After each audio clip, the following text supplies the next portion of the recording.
ما قدر اللہ حق قدرہ ان اللہ لقوی عزیز.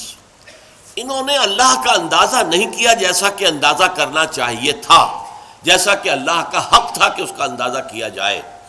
اللہ تعالیٰ تو بذات ہی قوی ہے، زبردست ہے اور مختار مطلق ہے، عزیز ہے. اس آیت کے اندر بھی جو بڑی عظیم حقیقت بیان کی گئی ہے وہ یہ ہے کہ شرک کا اصل سبب کیا ہے؟ اللہ تعالیٰ کی معرفت کی کمی. آپ کو معلوم ہے یہ بات میں نے بہت مرتبہ بیان کی، شرک کہتے کسے ہیں؟ ایک اللہ، بڑے اللہ کو مان کر اس کے ساتھ چھوٹے اللہ ماننا. ایک مہادیو کو مانا لیکن دیویوں اور دیوتاؤں کی ایک فوج بھی مان لی. ایک بڑے جی سے لکھے جانے والا گاڈ بھی مان لیا اور چھوٹے جی سے گاڈز اینڈ گاڈیسز ان کی پوری ایک فوج بھی مان لی. بڑا اللہ بھی مان لیا، چھوٹے آلہہ بھی مان لیے. تو شرک اس کا نام ہے. اب اللہ جو بڑا اللہ، مہادیو، جو کیپٹل جی سے لکھے جانے والا گاڈ ہے، اگر اس کی صفات کا کچھ تھوڑا سا بھی اندازہ انسان کو ہو جائے تو وہ کبھی شرک میں مبتلا نہیں ہوگا. ہوتا کیا ہے، انسان اپنے چھوٹے سے ذہن کی بنیاد پر اللہ تعالیٰ کو بھی اپنے ذہن کے پیمانوں پر ناپنا شروع کر دیتا ہے. جیسا کہ آپ کو معلوم ہے، زیادہ سے زیادہ تصور جو ہے پچھلے زمانے میں جاتا تھا طاقتور ہستی، با اختیار ہستی تو بڑا بادشاہ، بس اس سے آگے کا کوئی تصور تو نہیں تھا. اب بڑا بادشاہ جو ہے، ظاہر بات ہے، نمبر ایک اس کی حکومت جو قائم ہوتی تھی وہ اس کے جو نیچے ہوتے تھے نائبین، اس کے سردار، اس کے لارڈز اور اس کے جو ہے منصب دار، ان کے بل پر حکومت قائم ہوتی تھی نا. آخر بڑے سے بڑا بادشاہ بھی اس کے 2 ہاتھ 2 آنکھیں 1 ناک 2 پاؤں، اس کے سوا تو کچھ نہیں تھے. وہ اکیلا کیا کر لیتا؟ اکیلا چنا جو ہے وہ بھاڑ کو نہیں پھوڑ سکتا. لہذا اس کی حکومت قائم تھی اپنے نائبین سلطنت کی بنیاد پر، جاگیرداروں کی بنیاد پر. جو بھی اس کے منصبدار ہوتے تھے، 30 ہزاری منصبدار، 50 ہزاری منصبدار، اور وہاں آپ یورپ میں انہیں کہتے تھے لارڈز ہیں. یہ ہے در حقیقت کہ جن کی بنیاد کے اوپر بادشاہ کی بادشاہت قائم. تو انہوں نے تصور کیا کہ اللہ بھی ایک بہت بڑا بادشاہ ہے، مان لیا سب سے بڑا بادشاہ ہے، لیکن اس کے نائبین سلطنت ہیں. وہ نائبین سلطنت کے بغیر تو حکومت نہیں کر سکتا. چنانچہ انہوں نے فرشتوں کو، جو کہ در حقیقت اللہ کے کارندے ہیں، جس کا صحیح تصور کیا ہے کہ یفعلون ما یؤمرون لا یعصون اللہ ما امرہم، اللہ تعالیٰ جو حکم دے دے قطعاً اس کے اندر نافرمانی نہیں کر سکتے، بلکہ وہی کچھ کرتے ہیں جس کا حکم دیا جاتا ہے. انہوں نے ان فرشتوں کے تصور کو بگاڑ کر یہ دیویاں، دیوتا، خدا، یہ چھوٹے خدا بنا لیے کہ ان کے پاس بھی کچھ اختیار ہے. آخر 50 ہزاری منصبدار جو ہے اس کے پاس بھی طاقت ہوتی ہے، فوج ہوتی ہے. 30 ہزاری منصبدار کے پاس بھی کچھ نفری ہوتی ہے، کچھ طاقت ہوتی ہے، کچھ اختیارات ہوتے ہیں. لہذا انہوں نے یہ در حقیقت دیوی، دیوتا اور گاڈز اینڈ گاڈیسز وغیرہ جو ہیں، یہ ایمان باللہ کی بگڑی ہوئی شکل ہے، ایمان بالملائکہ کی بگڑی ہوئی شکل ہے، کہ انہوں نے ملائکہ کو با اختیار مان کر اب ان کو بھی ان کے لیے مورتیاں بنا لی، ان کے لیے تصویریں بنا لی، ان کے لیے اپنے تخیل سے، اپنے تصور سے شکلیں بنا لی. پھر ان کے خاندان بنا لیے، فلاں کی بیوی فلاں دیوتا کی وہ بیوی جو ہے وہ اس کی دیوی. اس طریقے سے ایک نظام جو ہے خاندانی گھڑ لیا اور انہیں وہ دیویاں اور دیوتا بنا لیا. انہوں نے سمجھا کہ جیسے بڑے سے بڑے شہنشاہ کی شہنشاہی بھی نائبین سلطنت کے بل پر قائم ہے، اسی طرح اللہ کی بادشاہت جو ہے تو سب سے بڑا بادشاہ وہ اللہ بادشاہ، سب سے بڑا بادشاہ، لیکن یہ کہ اس کی بادشاہی بھی ان نائبین سلطنت کی بنیاد پر قائم ہے. لہذا ان کی کچھ نہ کچھ دنڈوت کرو، ان کی کچھ نہ کچھ جو ہے وہ پوجا کرو، پاٹ کرو، کچھ ان کو دھو، کچھ ان کا دھون پیو، کچھ انہیں خوش کرو گے تو اللہ خوش ہوگا نا، یہ راضی ہوں گے تو اللہ راضی ہوگا. یہ تصور کیا ہے، انسان نے اللہ کو ایک بہت بڑے بادشاہ یا بہت بڑے جاگیردار کی شکل کے اندر دیکھا اور یہ نہیں سمجھا کہ وہ تو خود قوی ہے. ان اللہ لقوی عزیز. اس کی قوت جو ہے فرشتوں کے اوپر اس کا دار و مدار نہیں ہے. کوئی نائبین سلطنت نہیں ہے کہ جن کے اوپر اس کی طاقت کا دار و مدار ہو. بذات ہی قوی ہے، بذات ہی عزیز ہے. اس کی قوت اور اس کا اختیار جو ہے وہ اپنی ذات میں ہے، کسی اور کے سہارے قائم نہیں ہے. اسی طرح کچھ لوگوں نے سوچا کہ بڑے سے بڑا بادشاہ بھی ہوتا ہے، تو آخر وہ ظاہر بات ہے کہ اگرچہ آپ کو معلوم ہے کہ ویسے انسان کو زیادہ مطلوب تو بیٹے ہوتے ہیں کہ اس سے اس کا نام چلتا ہے، لیکن زیادہ محبت بیٹیوں سے ہوتی ہے. اس اعتبار سے اگر کوئی بیٹی جو ہے کوئی اپنے باپ سے فرمائش کرے تو بڑا مشکل ہو جاتا ہے باپ کے لیے اپنی بچی کا، اپنی بیٹی کی فرمائش کو رد کرنا۔ اس طریقے سے عرب والوں نے کیا سمجھا، یہ فرشتے جو ہیں خدا کی بیٹیاں ہیں، اور خدا اپنی ان بیٹیوں کی کسی فرمائش کو رد نہیں کر سکتا۔ اگر یہ جو ہے کسی کی سفارش کر دیں گی تو بس کیا کہنے، پھر اس کا بیڑا پار ہو جائے گا، وہ کامیاب ہو جائے گا۔ اس بنیاد پر انہوں نے فرشتوں کو خدا کی بیٹیاں قرار دیا، ان کی مورتیاں بنائیں، لات، عزیٰ، منات، یہ سب مؤنث نام ہے جیسا کہ میں نے آپ کو بتایا۔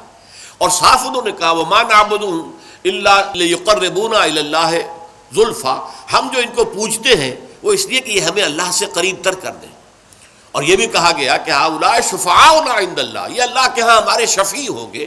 اختیار مطلق تو اللہ کے ہاتھ میں ہے، لیکن کوئی شخص اپنی پیاری بچی کی کسی بات کو رد کرتا ہے؟ اللہ بھی اپنی بیٹیوں کی سفارش کو رد نہیں کرے گا، لہذا ان کی سفارش سے ہمارا بیڑا پار ہو جائے گا۔ اسی طریقے سے بڑا آدمی بھی ہوتا ہے تو اس کے کچھ دوست ہوتے ہیں، ان دوستوں کی بات وہ ٹال نہیں سکتا۔ اس کی وجہ کیا ہے؟ ہر انسان کو معلوم ہو، یا بڑے سے بڑا انسان ہو، اسے معلوم ہوتا ہے کہ کسی وقت مجھے ضرورت پیش آ سکتی ہے اپنے دوست کی مدد کی۔ اب اگر میں اپنے دوست کی کوئی بات نہیں مانوں گا تو میری ضرورت کے وقت یہ میرا دوست میرے کام نہیں آئے گا۔ تو دوستیاں پالی جاتی ہیں، باقاعدہ ان کو نبھایا جاتا ہے۔ بھائی بات تو یہ غلط کہہ رہا ہے، صحیح نہیں ہے، لیکن کیا کریں، دوست ہے۔ اب دوست کی بات تو لٹائی نہیں جا سکتی، ماننی پڑتی ہے۔ اسی سے تصور بنا اللہ کے اولیاء، اللہ کے دوست، جتنے بھی عظیم انسان گزرے کہ جو اپنی جگہ پر اللہ کے بندے تھے، بالکل اللہ کی بندگی ہی پر وہ فخر کرتے تھے، اور وہ اللہ کے سامنے سر تسلیم جو ہے جھکائے رکھتے تھے، لیکن ان کے تقوی، ان کے زہد کی بنا پر انہیں جب اولیاء اللہ قرار دے دیا گیا تو وہ اللہ کے دوست ہیں، اللہ کے ولی ہیں۔ اب یہ کسی سے خوش ہو جائے اور اس کی سفارش کر دے تو بیڑا پار ہو جائے گا، لہذا اولیاء اللہ کو بھی خداؤں کی فہرست میں شامل کر لیا گیا۔ چنانچہ یہ بات تقریباً اجماعی ہے کہ یہ جو قوم نوح کے بت تھے، وہ بت تمام کے تمام اولیاء اللہ، اس قوم کے اندر جو اولیاء اللہ گزرے تھے، بڑے نیک لوگ، زاہد و عابد، اللہ کے محبت کرنے والے، اللہ کے لیے اپنی پوری زندگی لگا دینے والے، ان کے ناموں پر انہوں نے بت گھڑ لیے تھے۔ اب آج ہمارے ہاں یہ صرف کمی ہوئی ہے کہ بت نہیں ہے، لیکن قبروں کے ساتھ وہی معاملہ ہو رہا ہے۔ قبروں کو دھویا جا رہا ہے، دودھ سے دھویا جا رہا ہے، کسی عرق گلاب سے دھویا جا رہا ہے، اور پھر ظاہر بات ہے کہ اس میں سے کوئی ایک گلاس بھر کے لے آئے تو گویا کہ بڑا تبرک اس کو مل گیا، اسے سنبھال کر رکھے گا۔ یہ سارا کام کیا ہو رہا ہے؟ وہ یہی ہے کہ اولیاء اللہ ہیں، اللہ کے اولیاء ہیں، یہ راضی ہو جائیں، یہ خوش ہو جائیں، یہ کسی کی سفارش کر دیں تو بیڑا پار ہو جائے گا۔ اس لیے کہ آپ کو معلوم ہے کہ بڑے سے بڑا شخص بھی اپنے دوستوں کی بات تو رد نہیں کر سکتا نا۔ اب یہ ساری چیزیں کیوں ہو رہی ہیں؟ کہ تم نے اللہ تعالیٰ کو انسان سمجھا ہے اور بڑے سے بڑے انسان پر قیاس کر لیا ہے۔ بادشاہ ہو، بہت بڑا جاگیردار ہو، عام ایک کاشتکار جو ہے غریب، وہ شاید بادشاہ کو بھی نہ جانتا ہو کس بلا کا نام ہے، اسے تو معلوم ہے ہمارا جاگیردار ہے، جو چاہے کرتا ہے، جس کی بیٹی چاہے اٹھا کر لے گا، جس کا جو چاہے کام کرے، اس کو کوئی چیلنج نہیں کر سکتا، اس کے اختیارات مطلق ہیں، بس جاگیردار۔ اسی پر انہوں نے قیاس کر کے اللہ تعالیٰ کے ساتھ یا نائبین سلطنت گھڑ لیے، یا اللہ کی بیٹیاں بنا لی، یا اللہ کے بیٹے بنا لیے، یا یہ کہ اولیاء اللہ کے ساتھ وہ معاملہ کرنا شروع کر دیا جو اللہ کے ساتھ کرنا چاہیے تھا۔ یہ ہے اصل سبب، ما قدر اللہ حق قدرہ، وہ اللہ کا اندازہ نہیں کر سکے۔ اللہ کی حکومت کسی کے بل پر قائم نہیں ہے، اللہ کسی کا دست نگر نہیں ہے، اللہ کو کسی کی حمایت کی ضرورت نہیں ہے، اللہ بذات ہی القوی ہے، اسے کسی فرشتے کی حاجت نہیں ہے، جو چاہے جب چاہے بغیر کسی فرشتے کو بیچ میں لائے ہوئے اللہ تعالیٰ کر سکتا ہے۔ آنے واحد کے اندر اس کا ایک حرف کن ہوگا اور بڑی سے بڑی بات ہو جائے گی۔ ہاں وہ چاہے تو فرشتے کو بھیج دے گا، جاؤ یہ کام اس طرح کر دو، لیکن نہیں، اس سے زیادہ حیثیت فرشتے کی نہیں ہے۔ وہ اللہ کے فرشتادے ہیں، اللہ کے کارکن ہیں، اس کے سوا کچھ نہیں۔ اولیاء اللہ کے دوست ہیں، یقیناً کوئی شک نہیں، لیکن یہ کہ ان کے ہاتھ میں اختیار مطلق نہیں ہے کہ جس کو چاہے بخشوا دے۔ اللہ تعالیٰ کا اختیار ہے، وہ جس کی چاہے گا شفاعت سنے گا، مانے گا، جس کو اجازت دے گا وہ صرف شفاعت کے لیے زبان کھول سکے گا۔ یہ ساری چیزیں جو ہیں یہ تمام اپنی اپنی جگہ پر بیٹھ جائیں تو پھر شرک کا خاتمہ ہو جائے گا، اللہ تعالیٰ کی عظمت جو ہے وہ دل پر اجاگر ہو جائے گی۔ اب اسی پر قیاس کیجئے، جو اللہ کی عظمت کا اندازہ کر لے، جو اللہ کے حسن و جمال کی کوئی جھلک دیکھ لے، کیا وہ دنیا میں کسی اور شے کا پرستار ہو سکتا ہے؟ اللہ کا حسن، اللہ کا کمال، اللہ کا جمال، اللہ کی قدرت کاملہ، اللہ کا علم کامل اگر کوئی اندازہ ہو جائے تو کیا آپ اپنے نفس کے غلام بن سکیں گے؟ افرأیت من اتخذ الہہ ہواہ، کیا آپ وطن کو معبود بنا سکیں گے؟ ان تازہ خداؤں میں بڑا سب سے وطن ہے، جو پیرہن اس کا ہے وہ مذہب کا کفن ہے۔ کیا آپ نیشنلزم کے بخار میں مبتلا ہو سکیں گے؟ کیسے ممکن ہے؟ کیا کوئی جھوٹا نظریہ جو ہے ایک تصور کے حسن مبہم پر ساری ہستی لٹائی جاتی ہے؟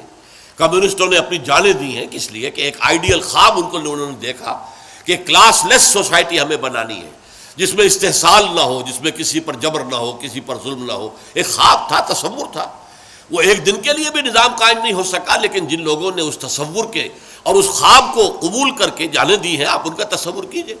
ایک تصور کے حسن مبہم پر ساری ہستی لٹائی جاتی ہے، ساری ہستی لٹا دی، لوگوں نے جانیں دے دی۔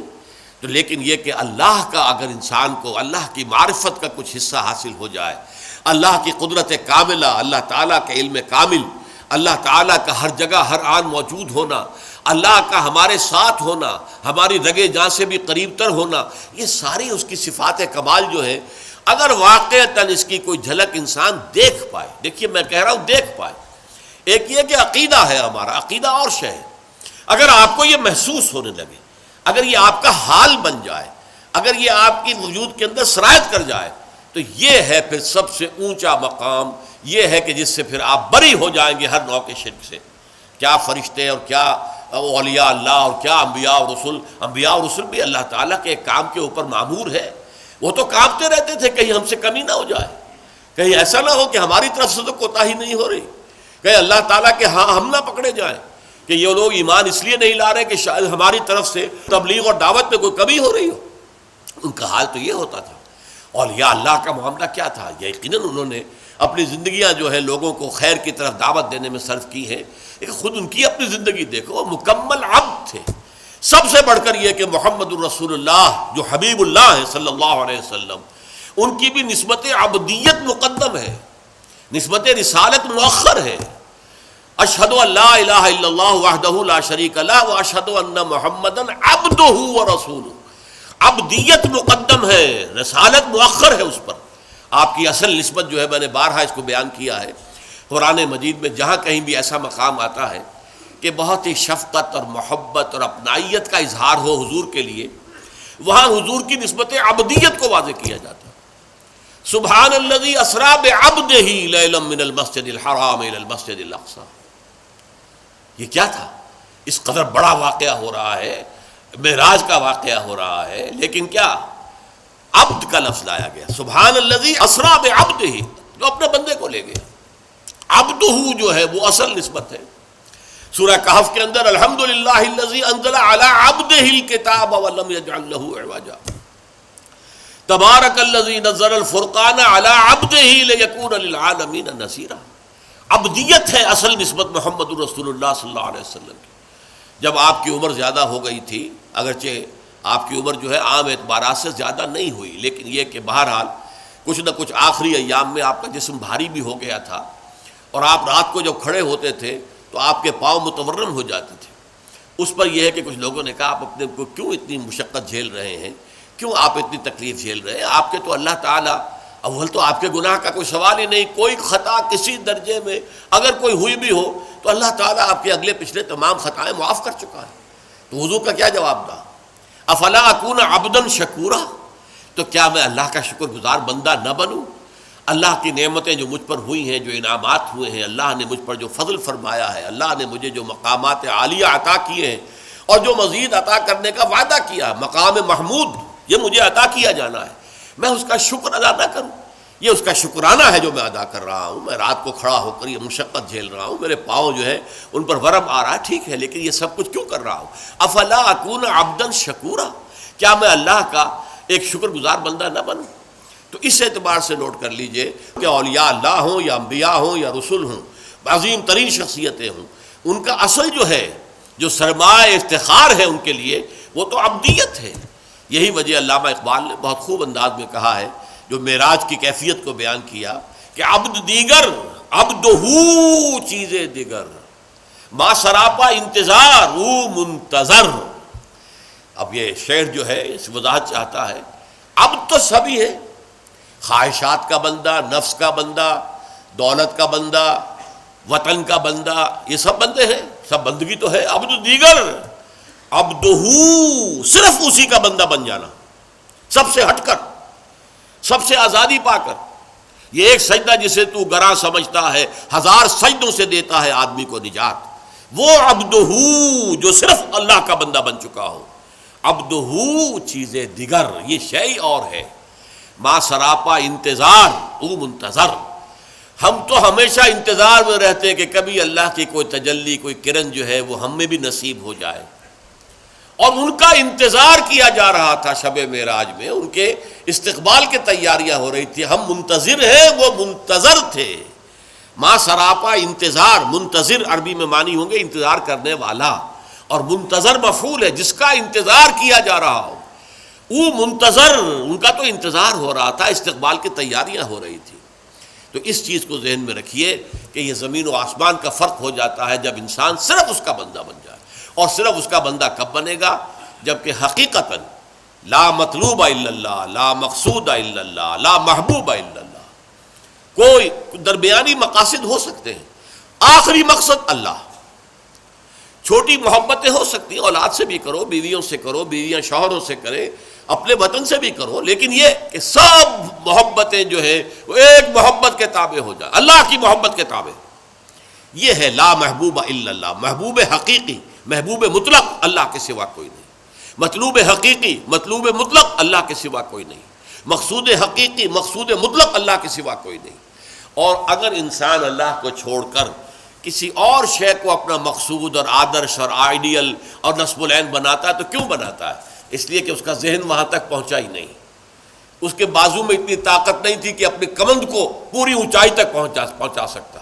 یزداں بکمند داور ہے ہمت مردانہ، یہ ہمت مردانہ نہیں تھی کہ وہ جو ہے مطلوبیت اور مقصودیت اور محبوبیت کی کمند جو ہے وہ جا کر اللہ تعالیٰ کی ذات کے ساتھ چپک جائے، درمیان ہی میں کہیں اٹک گئی ہے، کہیں اپنے نفس کو معبود بنا لیا ہے، محبوب بنا لیا ہے، مقصود بنا لیا ہے، مطلوب بنا لیا ہے، کہیں وطن کو بنا لیا ہے، کہیں قوم کو بنا لیا ہے، کہیں کسی نظریے کو بنا لیا ہے، نظام کو بنا لیا ہے، انسانیت کو بنا لیا ہے۔ یہ سب جو ہے در حقیقت کیوں ہے کہ ما قدر اللہ حق قدرہ، وہ اللہ کا اندازہ نہ کر پائے، اس کے کمال و جمال کا، اس کے حسن کا، اس کی صفات کمال کا اندازہ نہیں کر پائے۔ دیکھیے قدر جو ہے عربی زبان میں اس کا اردو میں ترجمہ کریں گے بلکہ انگریزی میں ویلیو، اور جب یہ ورب کے طور پر آئے گا ٹو ایویلیویٹ، ہر شے کی آپ ایک قدر و قیمت کا تعین کرتے ہیں، یہاں یہ ورب کے طور پر آیا، قدر ویلیو ہے، اور قدر جب آیا قدر یقدرو، اس کے معنی کیا ہے؟ To evaluate.